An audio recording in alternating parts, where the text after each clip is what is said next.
పెద్ద gold medal science develop అయి computer జేబులో పెట్టుకుని తిరుగుతున్నారు. ఈడు మాత్రం చల్లని చిల్లర పైసల్ని ఎందుకు పనికిరాని గోల్డ్ మెడల్ చూస్తూ కూర్చుంటున్నాడు. నువ్వు చదివిన చరిత్రకే సెదలు పట్టిందిరా. అందుకే చాలా కాలేజీలో ఆ డిగ్రీ తీశారు. ఆ డిగ్రీతో నీకు ఉద్యోగం ఎలా వస్తుందిరా? మామూలుగా పొద్దున్నే మొదలు పెడతారు. ఈ రోజు ఇంకా మొదలు పెట్టలేదేంటా అని అనుకుంటున్నాను. నేనా?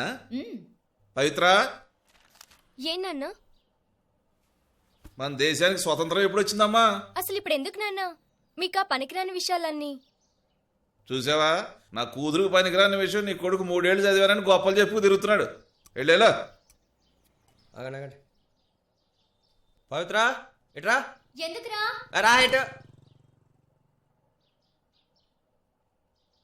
ఏంటి? మీ నాన్న పేరేంటే? పళ్ళు ఎక్కిలించుకో. అడిగిన దానికి సమాధానం చెప్పు. నారాయణరావు. మరి వాళ్ళ నాన్న పేరు? వీరభద్రయ్య.